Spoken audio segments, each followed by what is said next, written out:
자, 오늘도 우리 시온 성가대의 찬양으로 하나님 크게 영광 받으셨습니다. 아주 큰 은혜가 되었습니다. 오늘 아주 찬양으로 배가 아주 이렇게 불렀어요. 예. 윤세영 솔리스트, 이세은 솔리스트 찬양에다가 오늘 성가대 찬양 아주 소리가 점점 좋아지는 것 같아요. 예, 큰 은혜가 되었습니다. 여러분 큰 박수로 하나님께 영광, 격려 한번 해주시기 바랍니다. 예, 고맙습니다. 할렐루야.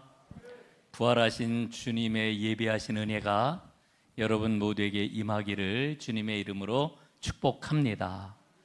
2024년도 목회 계획을 세우면서 올해는 존 웨슬리를 좀 더 많이 살펴봐야 되겠다, 좀 더 알아야 되겠다라고 하는 그런 그 마음이 제게 있었습니다. 그래서 우리 교인들과 함께 웨슬리 설교 읽기를 몇 달에 한 번씩 꼭 가져야지라고 하는 목회 계획을 세웠는데 제가 그러지를 못했습니다. 그러다가 오늘 처음으로 웨슬리 표준 설교 읽기 첫 번째 시간을 가지려고 합니다.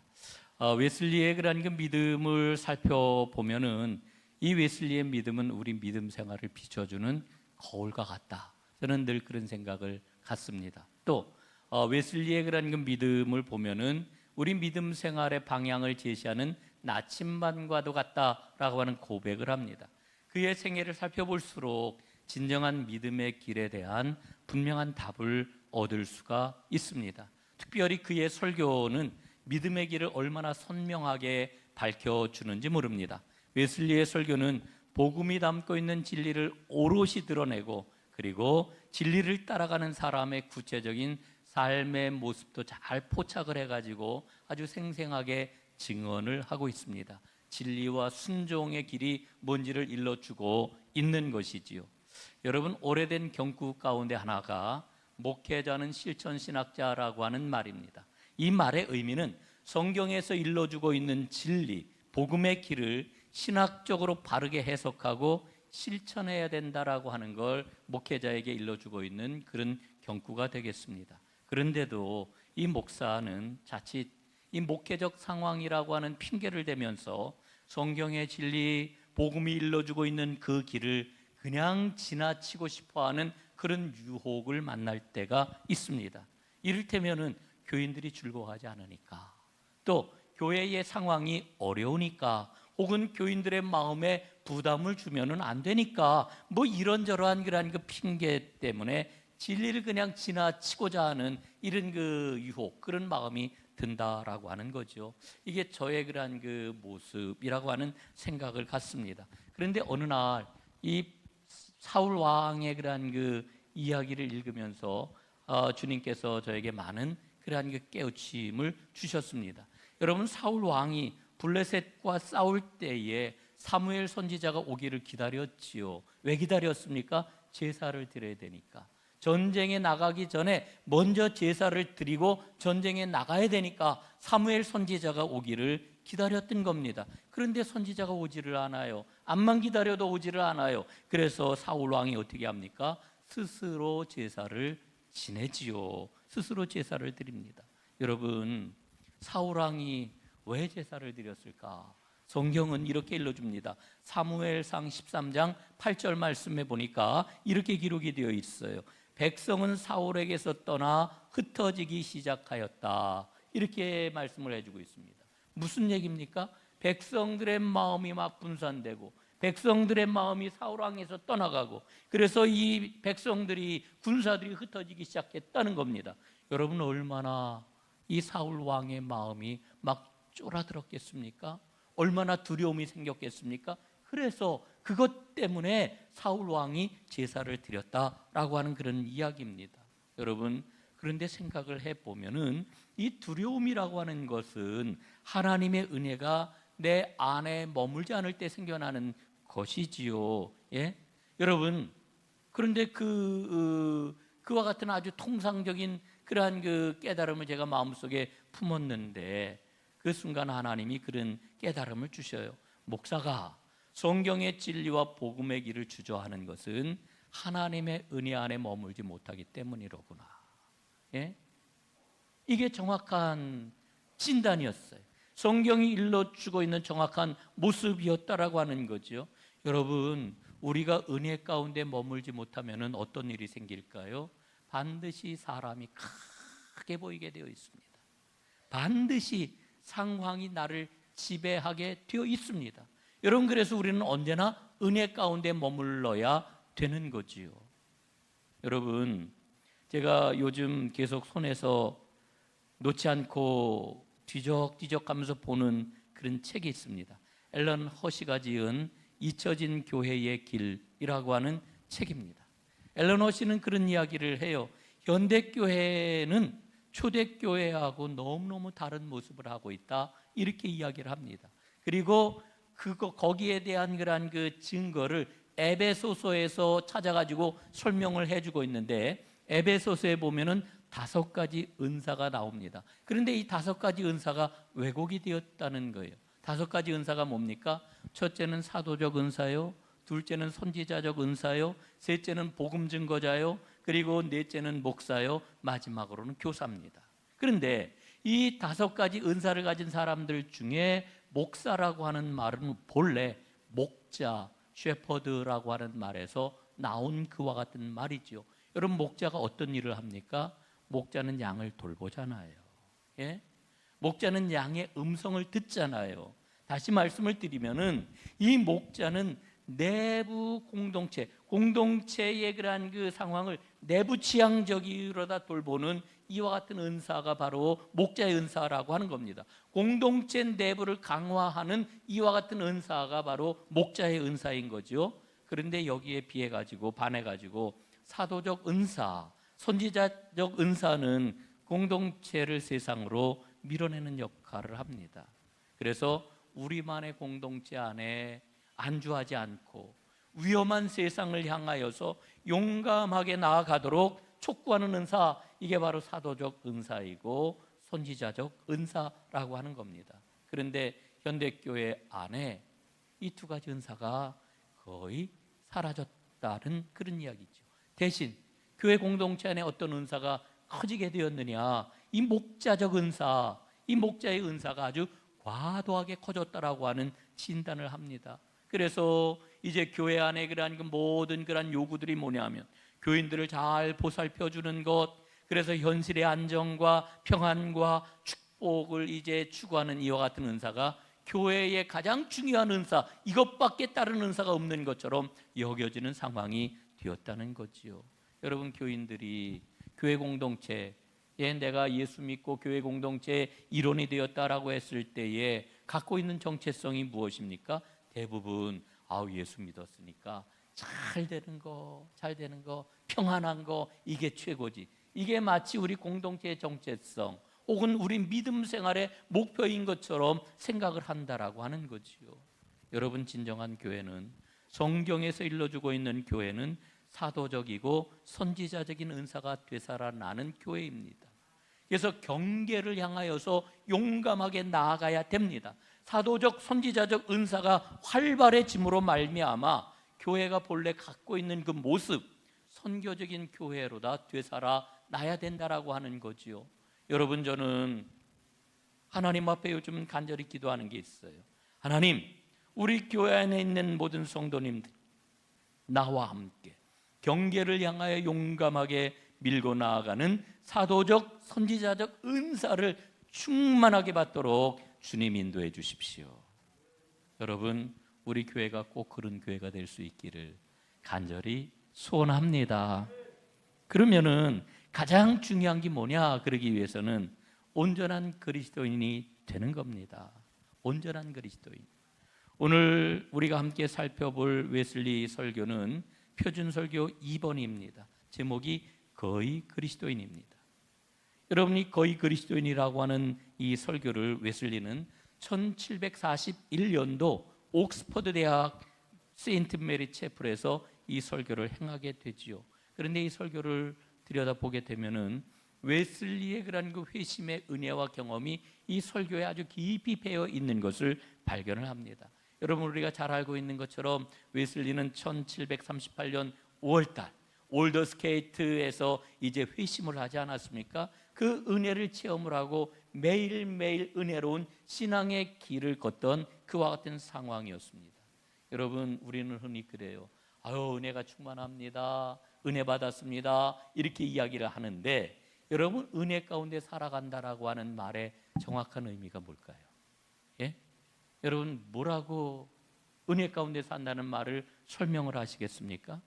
여러분, 은혜 가운데 산다라고 하는 핵심은 예수는 주님이시다, 이 고백을 갖고 살아가는 거예요.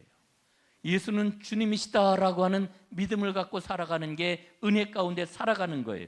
여러분, 이 믿음이 우리 기독교 신앙의 핵심이고 기초입니다. 모든 것의 중심입니다. 그리스도는 나의 삶의 맨 중앙에 계셔서 나를 통치하고 계시지요. 여러분, 저는 이렇게 여러분들에게 오늘 좀 권해드려요. 우리가 기도를 하나님 앞에 간절히 하는데 그 기도 가운데 가장 중심에 놔야 될 기도가 뭐냐 하면은 주님의 통치받기를 원합니다. 나를 통치하여 주옵소서. 여러분, 이 믿음의 자리에 우리가 이르지 못하면은 신앙생활 암만 해도요, 우리 안에 분열과 갈등과 아픔과 어려움이 끊이질 않아요. 그 이유가 어디에 있을까요? 주님의 통치를 받지 않기 때문에 그래요. 예수는 나의 주님이십니다. 이 은혜가 여러분에게 임하기를 주님의 이름으로 축복합니다. 여러분, 오늘 웨슬리는 거의라고 하는 말을 사용을 하고 있습니다. 여러분이 거의라고 하는 말은 영어 단어 almost라고 하는 이와 같은 단어를 번역을 한 거지요. 참 이상해요. 사실은 거의 그리스도인 이렇게 번역을 해놓으니까 좀 이상한데, 웨슬리는 이 본문을 채택을 할 때 흠정역으로 이 성경을 읽었습니다. 킹 제임스 버전이지요. 그 흠정역으로 보면은 말씀이 이렇게 되어 있습니다. 내가 나를 구원하여 거의 almost Christian, 거의 그리스도인이 되게 하려 하는도다, 이렇게 흠정역은 번역을 하고 있는 것을 봅니다.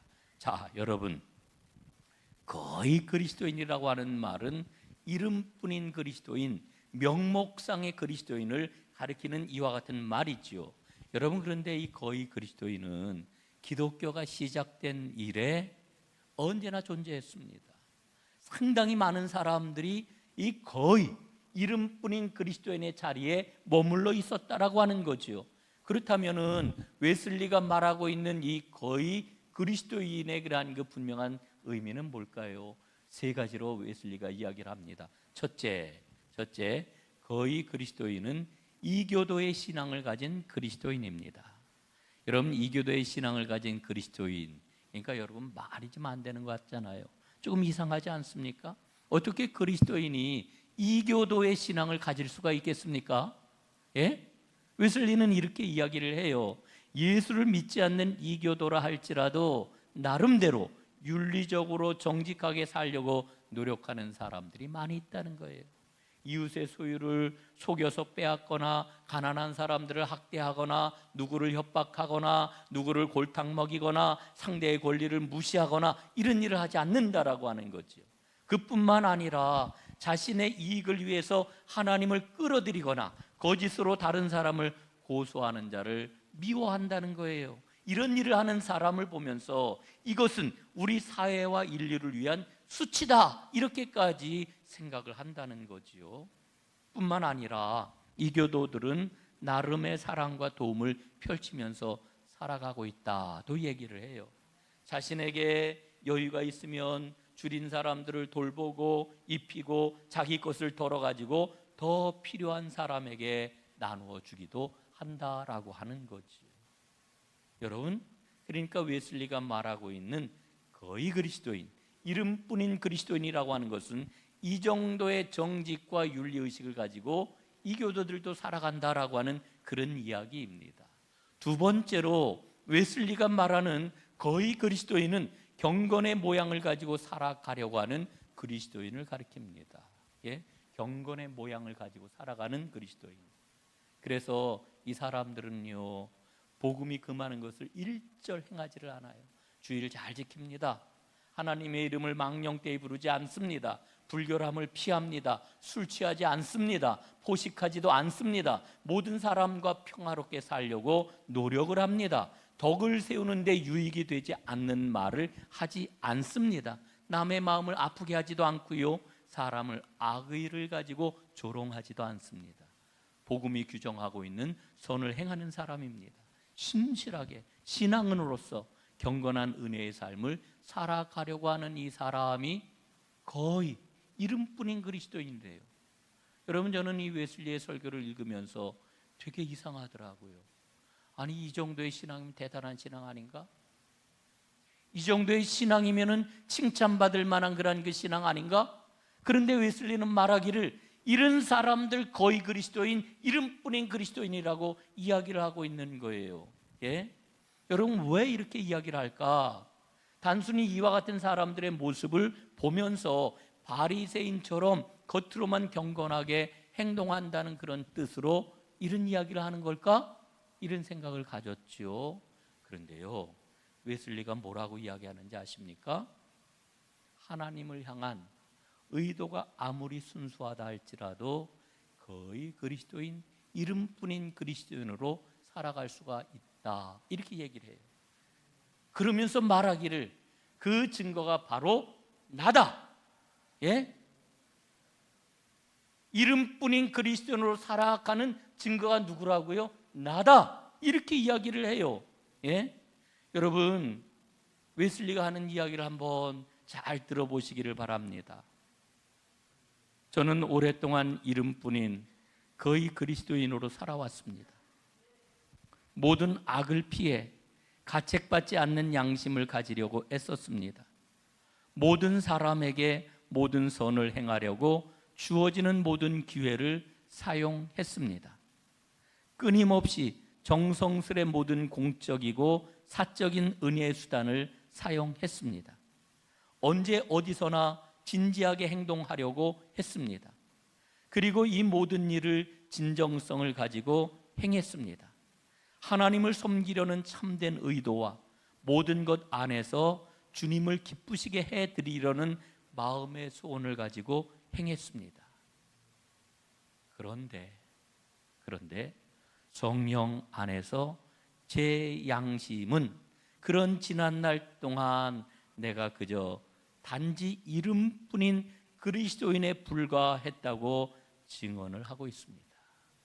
성령의 조명을 받고 그 성령의 조명을 받는 양심을 가지고 나를 돌아보니 나는 그저 이름뿐인 그리스도인으로 그 모든 열심 있는 일들을 해왔다는 거예요. 그 모습이 어떤 모습입니까? 우리가 잘 알고 있는 것처럼 웨슬리는 옥스퍼드 대학에 다니면서 홀리 클럽을 결성을 했지요. 그리고 그 클럽을 통해 가지고 어떻게 하면 하나님 말씀대로 살 것인가, 경건 생활을 위한 그런 그 노력을 얼마나 구체적으로 하나도 놓치지 않고 낱낱이 행하려고 했었는지 모릅니다. 그뿐입니까? 그는 영국 성공의 사제소품을 받았고, 그리고 남들이 가지 않는 당시 신대륙이었던 미국 조지아의 선교사로 파송을 받아서 선교사 사역을 했습니다. 그런데 바로 그와 같은 활동을 하고 그와 같은 믿음의 길을 걸었던 내가 바로 거의 그리스도인, 이름뿐인 그리스도인의 예라고 고백을 하는 겁니다. 여러분, 우리는 거의 그리스도인이 아니라 온전한 그리스도인이 되어야 합니다. 온전한 그리스도인만이 진정한 그리스도인입니다. 웨슬리는 이야기를 해요. 온전한 그리스도인이 되어야 한다.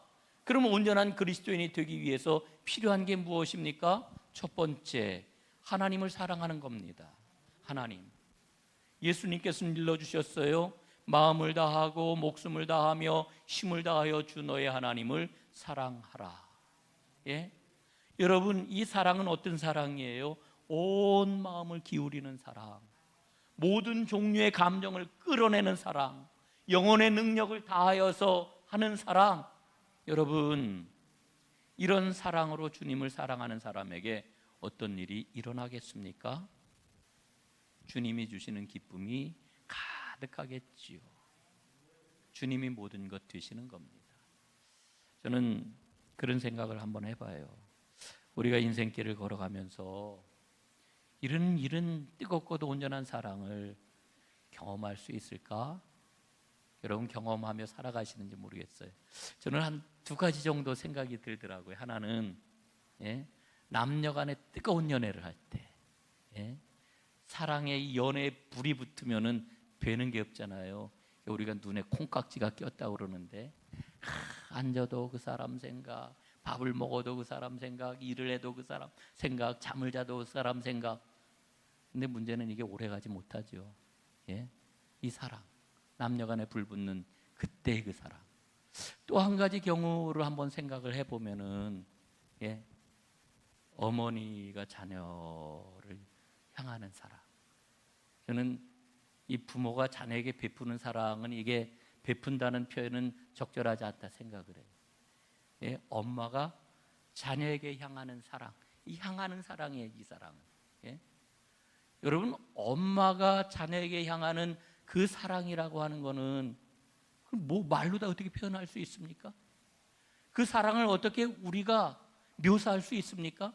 그 사랑, 그게 아마도 하나님을 전적으로 완전하게 사랑하는 그와 같은 모습을 보여주는 그림자가 아닐까, 이런 생각을 합니다. 여러분, 온전한 그리스도인은 하나님을 사랑하는 사람입니다. 온 마음과 감정과 내게 있는 힘과 능력과 인격을 기울여 사랑하는 것이지요. 이와 같은 사랑을 하게 될 때 우리 안에 하나님을 향한 노래가 끊이지 않게 될 것입니다. 온전한 그리스도인은 하나님을 사랑하는 사람입니다. 두 번째, 온전한 그리스도인이 되기 위해서 필요한 것은 이웃을 사랑하는 것입니다. 예수님 말씀을 하셨지요. 내 이웃을 내 자신과 같이 사랑하라.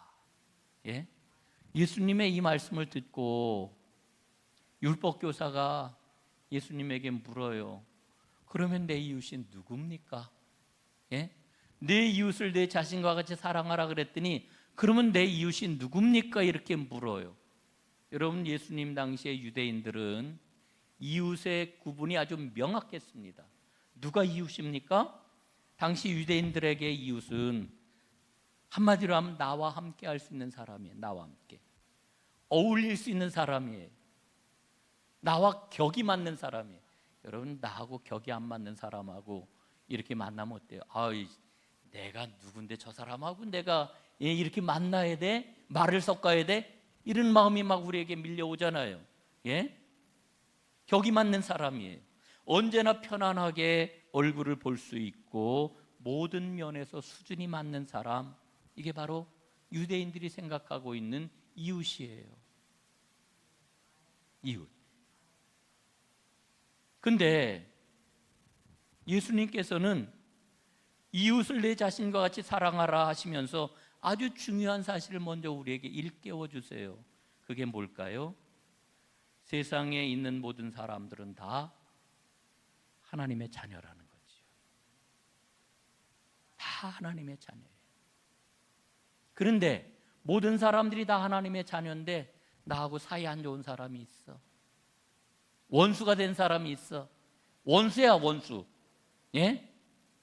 여러분, 나에게 원수가 된 그 사람, 하나님께서는 그 영혼을 하나님의 자녀 명단에서 빼버리셨을까요?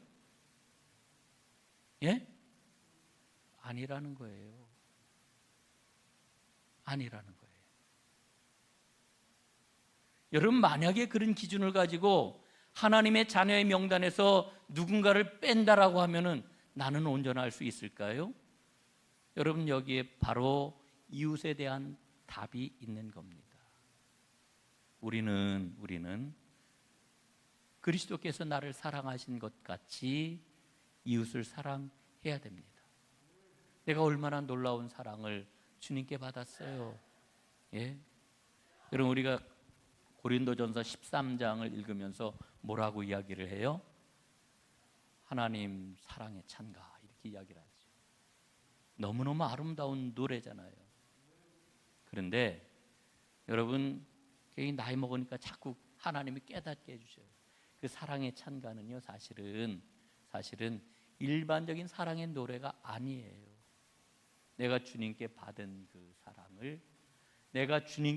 그 사랑을 노래하는 그런 그 노래예요. 바울이 내가 주님께 받은 사랑을 뭐라고 이야기를 해요? 고린도전서 13장 가운데 제가 4절만 한번 읽어볼게요. 4절부터 7절까지입니다. 공동번역으로 한번 읽어보겠습니다. 잘 들어보세요. 사랑은 오래 참습니다. 사랑은 친절합니다. 사랑은 시기하지 않습니다. 사랑은 자랑하지 않습니다. 사랑은 교만하지 않습니다. 사랑은 무례하지 않습니다. 사랑은 사욕을 품지 않습니다. 사랑은 성을 내지 않습니다. 사랑은 앙심을 품지 않습니다. 사랑은 불의를 보고 기뻐하지 아니하고 진리를 보고 기뻐합니다. 7절, 사랑은 모든 것을 덮어주고 모든 것을 믿고 모든 것을 바라고 모든 것을 견디어냅니다. 여러분, 이 마지막 절 한번 생각해 보세요. 사랑은 모든 걸 덮어준대요. 주님이 나를 덮어주셨어요. 허물을 다 덮어주셨어요. 덮어주셨다니까요. 모든 것을 믿는데요. 주님은 나를 믿어주셨어요. 나를 믿어주고 계셔요. 모든 것을 바란대요. 모든 것을 바란다는 것은 기대하신다는 거예요. 주님은 나에게 기대를 갖고 계시고 지금도 나를 기대하셔요. 그리고 모든 것을 참아주셔요. 주님이 참아주시는 거예요. 우리가 그 사랑을 받았어요. 이게 주님께서 나에게 베푸신 사랑이란 말이에요. 내가 받은 사랑. 주님이 말씀하시는 바가 뭡니까? 너에게 이와 같은 사랑을 베풀었으니 너도 다른 사람에게 이와 같은 사랑을 베풀라. 이게 이웃사랑이에요. 그래서 오늘 여러분에게 핵심적으로 말씀을 드립니다.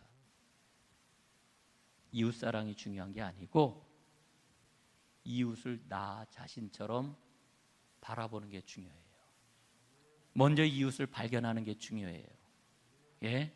내가 주님께 이와 같은 사랑을 받은 것처럼 주님께서도 그 사랑을 베푸셨다. 그 이웃을 꼭 발견하는 여러분들 되시기를 바랍니다. 온전한 그리스도인은 이웃을 사랑하는 사람입니다. 세 번째, 온전한 그리스도인이 되기 위해서는 믿음이 필요합니다. 믿음이. 여러분, 성경을 읽으면서 믿음에 대해서 주님으로부터 가장 놀랍고도 많은 계시를 받은 사도가 요한이에요. 요한은 요한서신에서 이렇게 이야기를 해요. 믿음을 가진 사람은 누구냐? 그리스도의 심을 믿는 자마다 하나님께로부터 난 자니, 이렇게 이야기를 해요. 믿음을 가진 사람은 하나님에게서 난 사람이에요. 놀랍죠? 그 다음에 또 뭐라고 이야기를 하느냐? 예? 믿음의 능력을 이렇게 이야기를 해줘요. 요한일서 5장 4절. 혹시 자막에 우리 한번 함께 읽어보겠습니다. 시작. 무릇 하나님께로부터 난 자마다 세상을 이기느니라. 세상을 이기는 승리는 이것이니 우리의 믿음이니라. 아멘. 여러분, 우리가 믿음을 가지면 세상을 이겨요. 예수님이 부활하셨다고 우리가 고백하고 그 믿음을 갖잖아요. 죽음의 권세도 이기셨는데 오늘 나에게 닥쳐오는 모든 문제들, 어려움들, 아픔들 이길 수 있어요. 왜? 믿음을 가졌기 때문에. 여러분, 누구도 자신을 속여서는 안 돼요. 우리는 스스로를 속이는 자가 되어서는 안 돼요. 여러분, 믿음이 있으신가요? 믿음이 있어야 온전한 그리스도인이에요. 믿음이 없으면 온전한 그리스도인이 아니에요.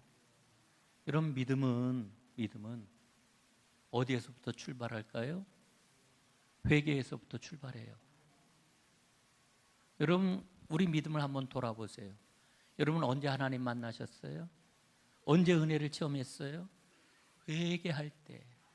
나에게 회개의 영이 부어졌을 때 하나님 만났고 하나님의 은혜를 체험했단 말이에요. 믿음은 회개에서부터 출발해요. 이 회개에서부터 출발한 믿음만이 사랑과 하나님이 기뻐하시는 온갖 선행을 행해 나아갈 수 있는 힘을 갖는 믿음이에요. 예? 만약에 이와 같은 믿음이 없다라고 하면은 그 믿음은 생명력을 상실한 믿음. 이거를 웨슬리는 뭐라고 표현하냐 하면은 마귀적 믿음이다 그래요. 예? 여러분, 마귀에게도 믿음이 있을까요? 성경은 이렇게 일러주어요. 마귀도 하나님을 믿는다. 마귀도 예수가 그리스도이심을 안다. 예? 여러분, 우리가 회개함으로 십자가 보혈의 공로, 부활하신 주님의 그 공로를 힘입어 구원받았다라고 하는 이 믿음에 확신이 있게 될 때 우리는 하나님과 화해한 사람이 된 거예요. 그래서 우리 삶 가운데 놀라운 능력이 나타나는 거지요. 여러분이 확신 위에 서게 될 때, 아, 하나님이 나에게 사랑을 부어주시는구나. 그 사랑이 믿어지는 거예요. 그 사랑이 믿어지는 거예요. 그리고 그 사랑이 내 안에 가득해짐으로 내 삶을 이끌어 가시는구나 고백하게 되는 거예요. 여러분, 우리의 믿음이 이와 같은 확신으로, 이와 같은 그러한 확신에서 앞으로 나아가지 않으면은 주님의 명령은 너무너무 무거운 것이지요. 어떻게 우리가 이웃을 사랑하고 어떻게 우리가 선행을 행할 수 있겠어요? 예? 믿음의 확신이 있을 때 사랑이 내게 부어지고 사랑을 경험하면서 앞을 향해 나아갈 수가 있는 거지요. 사랑하는 여러분, 우리는 하나님 앞에 서 있는 존재입니다. 정말 나 자신이 온전한 그리스도인인가 자문해 보시기를 바랍니다.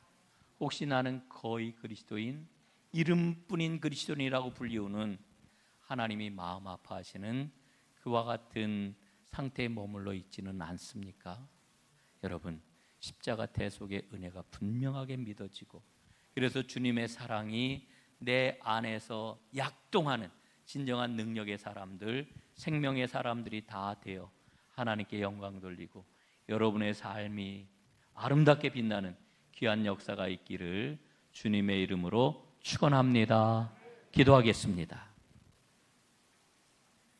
하나님 아버지, 고맙습니다. 오늘 설교를 통하여서 거의 그리스도인, 이름뿐인 그리스도인의 삶을 살아온 것은 아닌지 저희들을 돌아보았습니다. 저희들을 긍휼히 여겨 주옵소서. 예수님이 나의 주님이십니다. 십자가 구속의 그 은혜, 그 믿음을 굳건하게 붙잡고 온전한 그리스도인의 삶을, 그 생명의 길을 걸어가는 하나님의 사람들이 다 되게 하옵소서. 예수님 이름으로 기도드리옵나이다. 아멘.